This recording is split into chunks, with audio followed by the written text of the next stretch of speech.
In this episode, we're going deep into sales in a way where we really connect with people. I think we often assume that if you pay for ads or you do things that just don't feel quite as grounded as speaking to people as part of your sales process, then you have to be salesy, you have to be pushy. But I'm here to tell you that doesn't have to be true. If you do this one thing that I'm delving into in this episode, your sales will transform while still being driven by connection instead of being driven by being pushy. I really can't wait to share it with you because whenever I teach this to my clients, my favorite moment is when I see that expression on their face, where they suddenly get it. They suddenly realize that they can relax into sales and they can actually sell in a way where they're doing what they do best, which is building relationships and connecting with people. Enjoy. You may have heard the expression that you don't sell a drill, you sell the hole that it makes. It's a very common kind of copywriting principle. Or you don't talk about how a pencil is hexagonal in shape when you're trying to sell it. You talk about how it is designed specifically so it doesn't roll off the table. The point with these examples is that when we sell, we really want to make sure that we're selling the transformation and the benefits that our clients actually care about, not the features that we might care about because we designed that thing. And that's where I'm going to start with this episode: how to really tap into what your clients actually care about. Because we have all seen the common and generic advice about selling the benefits and not the features. We've seen it everywhere. But on its own, that advice doesn't stand much strength because it only actually works if you're actually talking about the things, the benefits that matter to your ideal client. And this means getting to know your clients really, really well, or getting to know your target audience really well. Either way, to sell successfully, you have to be able to speak a language that's palatable to your ideal customer. And a really great way to do this, I think I've talked about this before, is to repeat their words back to them. But just going beyond that, you also need to understand what they care about and why they care about it. Most situations we're in is just a trigger point. So if someone invests in business coaching with me, let's say, it's not because they're just looking as far as the business coaching and the result they might get. They're being driven by the why. They're thinking about the opportunities it will unlock. They're thinking about their future. They're thinking about what they're learning and how they can rinse and repeat that. So it's not just about the thing that you're buying. Just taking another example, let's say I'm speaking to a parent whose child is studying for GCSEs, the exams you take when you're around 16. Now, if you're not in the UK, these are national exams that normally 16-year-olds take. Now, when a parent hires me, their desire isn't solely going to be driven by the fact that they just want their child to do well in these exams, or by the fact that maybe their child is disengaged at the moment, or they have specific concerns. Yes, that might be the kind of catalyst, but it's not their why. That's what made them book the call, perhaps. But the impact they want goes much further. When I speak to that parent, I need to understand why this matters to them, why they want to take action now, not later. I need to understand why it's a priority. So I need to understand their why. And it's really important because their child isn't very engaged or isn't very academic, or maybe they need a certain grade in my subject for the next step, like going to college. So I need to understand, is that their focus? Or is it because that parent knows that their child is on this trajectory that's going to lead them to amazing opportunities to do A levels, to go to university, or whatever it might be? I'm using that as an example. Maybe they're heading towards a particular career. The point is that we're part of someone's journey. And when we're talking about the hole and not the drill, or about the sizzle and not the sausage, these are all just random examples. The point is, when we go back to that drill example where we sell the hole and not the drill, or, there's a common one when you're selling sausages, you sell the sizzle that it makes, or about how a pencil doesn't roll off the table because of its shape. When we think about what we're selling, we're going beyond the immediate benefits and we're going beyond the obvious benefits as well of using a service and product. People know what they're buying generally. You don't need to tell them about it as such. We need to connect with their why. So, if I was a pencil seller, I could talk about how smoothly it writes and how easy it is to sharpen. But does that make it any different from any other pencil? Not really. Then most of them are quite smooth and they're easy to sharpen because that's kind of a fundamental purpose and function of a pencil. So, if I was talking about my tuition services, I could talk about the benefits of group classes and the benefits of one to one classes and how my students increase in confidence. And I could talk about how they get good grades. I could talk about all of that, and it's all fine.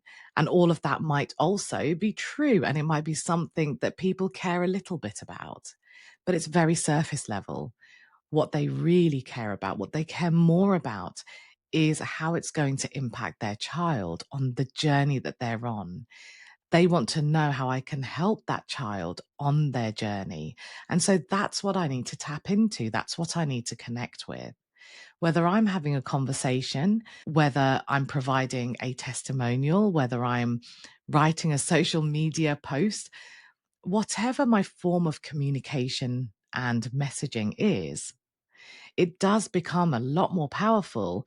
And that kind of content leads to sales when you go beyond the generic benefits and when you go beyond the obvious benefits and the obvious transformations.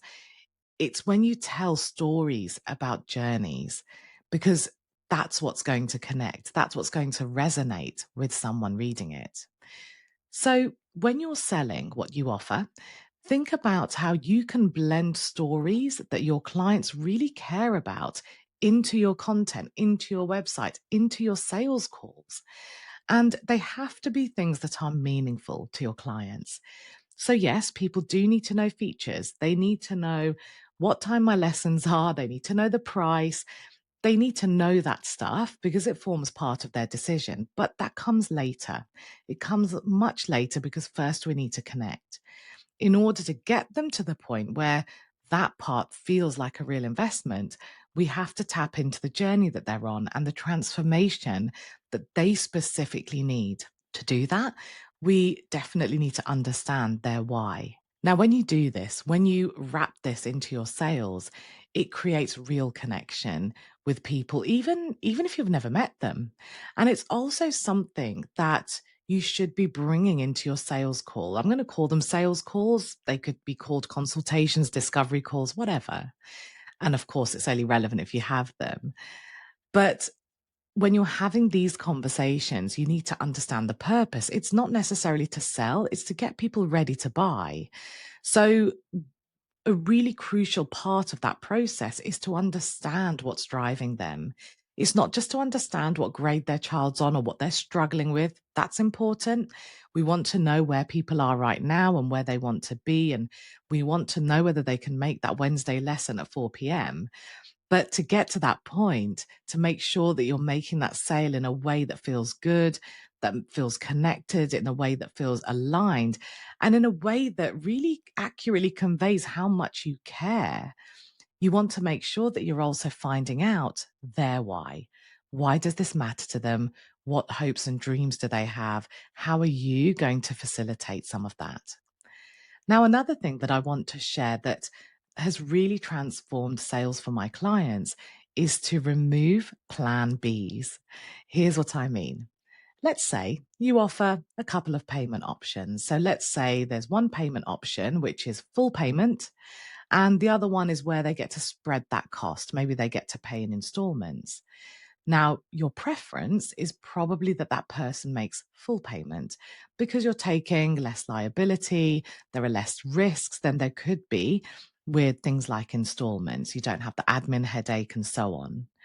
But the mistake that most people make is when they are on these calls or, well, particularly when they're on calls actually, is that they offer both of these options. In that situation, you want to remove that plan B, the installments. You want to only offer the full payment if that is your preference. And you only want to offer the installment option if someone really needs that. One of the reasons is because we don't want the focus being on whether or not they want to part with their money. We want to be helpful. So if someone says that's going to be really hard for me to pay the full amount because of cash flow, in that situation, you can then say, well, would it help if I offered, an installment plan to you? Would that be better? What that means is that you have almost a layer between the I can't afford it or I don't want to part with that money. You have a layer between that objection and the result because you've added a kind of backup. You've added a plan B that you've kept in your back pocket. So that's one reason. It's a really good strategy. Another reason is because we want to make decisions easy for people. The more options we give them, actually, the more friction we're adding to that decision making process. Because now they have to not only decide if they're going to go for it, they then have to decide which option to go for, and they need to weigh up the pros and cons. And it just adds delays, it adds frictions, it makes decision making difficult. So, whenever we can, we want to really streamline the number of options we present people. Even if there are other options, you don't have to make them visible. They're things that you can only make visible if and when you need them. So, you can implement this in many different ways, how many offers you present on your website and so on. But the point is, if you always have a fallback plan that covers you in case someone hesitates or in case they say no, then it will translate and transfer into the energy you bring when you're selling. You will come across as being afraid. You'll be afraid of saying, this is how much I charge. What do you think? And then just pausing. You're going to want to fill that gap. So it's really worth bringing that confidence to the table and presenting one option. Even if it feels scary, it's still worth it because it makes it so much easier for your client to make a decision. It also makes it easier for you to offer them something else if that's what they need. It's like you're going through this route that it's like a flow chart, right? You're going through this route where it forks at certain points. But if you just remove all the lines from the flow chart and just have all the boxes together, it gets quite overwhelming. So we want to take kind of a logical journey when we're selling based on what that person needs at every single stage. So if you want to give this a go, and I promise it's really worth trying, here is something to try. What I want you to do is just choose one thing that you're selling right now. Be as specific as possible. So we don't want something like tuition. That's what I'm selling. It might be a one-to-one offer. It might be to a specific group of people, a particular cohort. Now I want you to imagine that that's the only thing you sell. Your bills, your livelihood is totally reliant on making a certain number of sales for that one thing. You don't have a backup plan. You don't have money coming in anywhere else. Now go and sell it using all of the methods that you currently use. And you will notice such a shift in your energy because now you have focus. Now you've got skin in the game, so to speak, and you have a target of how many sales you want to make. And you have the motivation to make them because you don't have a plan B. This is your only option. Just thinking along those lines really trains you. I know it sounds aggressive, but remember, this doesn't change how you communicate. This doesn't change your personality. It doesn't even change how you sell as such. What it does is it brings a different energy to your process. It brings a different level of focus. And it means that things are more streamlined and actually easier for your clients. It's a win-win situation. And it's effective because if you're enthusiastic and if you're confident and if you're focused, the person who is in front of you will mirror that, whether it's in a sales call, whether it's through your marketing. They will also feel excitement behind the thing that you're offering. They will feel confident that what you're offering is something that can really help them. And they won't have an ounce of confusion about what you offer and what the next steps are. They won't wonder, hang on, what do I do next? How do I need to message them? Do I press a button? Where's the link? None of that, because you've been really streamlined. As business owners in the education space, connection and relationships are arguably more important than many other industries. Because what we offer, whether it's a product or a service, it affects another human being in a very emotive way. It affects their feelings. It affects their, feelings of feeling safe. There's a lot of things in it. It's high stakes. So let's say you sell a piece of software, right? Software doesn't feel very emotive, does it? But let's say your target audience are tutors. It's still emotive because your software might release time for them. And maybe that means they can actually finally pick their child up from school. Or maybe it's going to make their business more lucrative, which affects their livelihoods. It affects their future. So now your job is to tap into why that matters so much for them. What's their why? And to create connection on that basis, not just on, I'll show you how to invoice parents. Why does that invoicing feature matter? Now, one thing that I touched on that I just want to focus on for a moment is the importance of selling one thing at a time. So I talked about being streamlined. All too often, I see people selling too many different things without taking a breath. Now, you may have heard of the power of the PS, which basically people use in email marketing. It's where they use the PS section, the bits underneath their name and or their signature, to encourage people towards a sale, maybe to take some kind of action. They might write, here are 3 ways to work with me, or here are all the awards I've won, or whatever, something that builds their authority. Now, when it comes to emails, things like the PS section is a really valuable real estate. It is worth using very wisely. But even there, it's still important to focus on selling one thing at a time rather than saying, here's a list of all the things I sell. And as I teach my clients, when I teach them how to sell in phases, to make sure they have space between those periods when they're selling. When I talk to them about it, I talk to them about being really strategic about when they're selling as well. Now, I know I'm digressing a little bit from what I wanted to focus on in this episode, but it's such an important success factor when it comes to selling. Because the main takeaway here is that if you're like me and you like to sell through connection and you like to build relationships, you like that kind of integrity piece, I suppose, you can achieve this even if you don't speak to people, if you never have a sales call. And you can achieve it by understanding what matters to the people that you're speaking to the people that you serve, and understanding why those things matter to them. Why are they seeking that transformation or that solution? Why is the impact that you make so important to them? Why is it important they take action now and not later? When you can answer those questions, and trust me, you won't have to dig too deep to find the answers. You know your audience much better than you might think. It will transform how you sell because you'll naturally connect with the right people in the right way as well for the right reasons, which means that you don't have to be pushy.